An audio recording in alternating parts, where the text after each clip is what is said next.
안녕하세요. 4학년 1학기 국어 4단원 일에 대한 의견. 학급에서 일어난 일에 대해 의견이 드러나게 쓰기. 교과서는 134쪽부터 함께 살펴보겠습니다. 1번. 학급 신문에 기사로 쓸만한 일을 찾아보겠습니다. 자, 왼쪽 친구 볼게요. 우리 반의 새 소식은 무엇일까? 이렇게 물어보고 있습니다. 우리 반이 체육대회 학급 달리기에서 2등을 했어. 또 어떤 게 있을까요? 지난주에 경혜가 우리 반에 전학 온 소식도 씻자. 자, 이런 식으로 기사가 될 만한 일을 찾아보면 되겠어요. 이제 양가로 1번 학급 신문에 실을 만한 사건이나 소식을 찾아보겠습니다.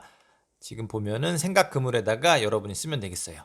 왼쪽에 보니까 친구가 상을 받은 일 이렇게 있네요. 또 뭐가 있을까요? 한번 같이 보도록 하죠.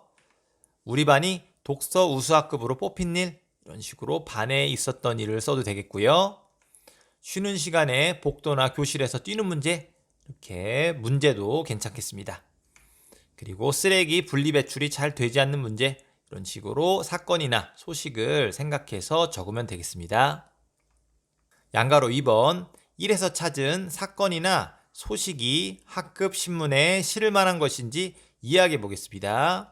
자, 이때 친구들에게 꼭 알려야 하는 소식인지를 생각해 보고요. 그리고 친구들도 함께 고민해야 할 문제라면 더 좋을 것 같습니다. 자, 이런 점을 고려해서 학급 신문에 실을 만한 것인지 생각해 보세요. 다음 2번. 1에서 찾은 일 가운데에서 학급 신문에 기사로 쓸 내용과 그리고 쓸 사람을 정해 보겠습니다. 자, 왼쪽에는 기사 내용, 오른쪽에는 쓸 사람을 정하면 되겠어요. 자, 예를 들어서 독서 우수학급 선정 기준 및 우수학급 상품 등, 자, 이런 식으로 기사를 쓸 수 있겠어요. 쓸 사람을 정해주고요. 교실이나 복도에서 뛰다가 사고가 일어난 사례, 자, 이런 것도 쓸 수가 있겠죠. 그 다음에 사람 이름 써주고요. 우리 반 쓰레기 분리배출 실태 및 문제점, 이런 것도 쓸 사람을 정하면 되겠습니다. 예시니까 참고해서 여러분이 적으면 되겠어요. 다음 3번. 2에서 정한 기사 내용을 조사해 학급 신문 기사를 써보자고 합니다. 이때 붙임 3에 붙임 딱지를 이용하면 되겠습니다.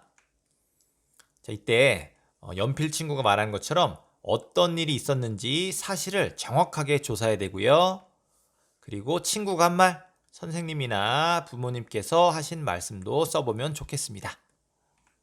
다음 4번. 친구들이 쓴 기사를 모아서 학급 신문을 편집해 볼 건데요. 뒤에 있는 붙임사에 학급 신문을 활용하면 되겠습니다. 이어서 5번.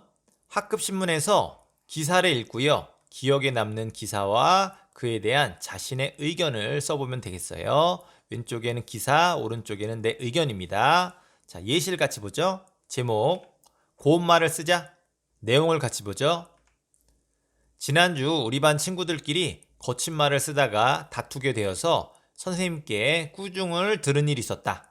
앞으로는 고운 말을 사용하는 습관을 기르자. 이렇게 썼습니다. 이제 자신의 의견도 쓸 수 있겠죠? 가는 말이 고와야 오는 말이 곱다는 말이 있다. 나부터 고운 말을 쓰기 위해 노력한다면 주변에 많은 친구가 고운 말을 쓸 것이고 보다 행복한 교실이 될 수 있을 것이다. 자, 이런 식으로 의견을 적으면 되겠습니다. 이제 되돌아보기 보겠습니다. 한옥 지붕을 읽고요. 기억에서 디귿을 사실과 의견으로 구별해 보면 되겠습니다. 한옥 지붕, 중국과 일본의 지붕은 처마 양끝이 살짝 들려 있지만 가운데는 반듯한 직선이야. 그런데 한옥 지붕은 처마 전체가 휘어진 듯 부드러운 곡선을 이루어 좀 더 가볍고 산뜻한 느낌을 줘. 중국, 일본과 달리 한옥 지붕이 부드러운 곡선을 이루게 된 데에는 한국의 자연 환경이 큰 영향을 끼친 것 같아. 한국은 국토의 대부분이 산이기 때문에 자연스럽게 산으로 둘러싸인 곳에 건축물을 짓는 일이 많았거든. 그래서 건축물 지붕을 얹을 때도 지붕선이 주변 산봉우리와 잘 어울리도록 부드러운 곡선이 되도록 한 거야. 자, 이제 사실과 의견을 구별해 보도록 하겠습니다. 어떤 게 사실인가요? 그렇죠. 기억이 사실입니다. 중국과 일본의 지붕은 처막 양끝이 살짝 들려 있지만 가운데는 반듯하다. 자, 이런 거고요. 의견은요. 맞습니다. 니은하고 디귿이 되겠습니다. 산뜻한 느낌을 줘. 이렇게 자신의 느낌이 나타났고요. 영향을 끼친 것 같아. 이런 식으로 자신의 생각이 드러났습니다. 마지막으로 생활 속으로를 보겠습니다.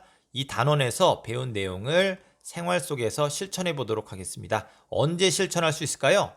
첫 번째, 책을 읽고 독서 감상문을 쓸 때. 두 번째, 겪은 일을 일기로 쓸 때. 또 언제 생활 속에서 실천할 수 있을까요? 그렇죠. 신문이나 잡지를 읽을 때에도 이번에 배운 내용을 생활 속에서 실천할 수 있을 것 같습니다. 네, 오늘의 학습은 여기까지 하도록 하겠습니다. 여러분들 긴 시간 학습하냐고 수고 많았습니다. 감사합니다.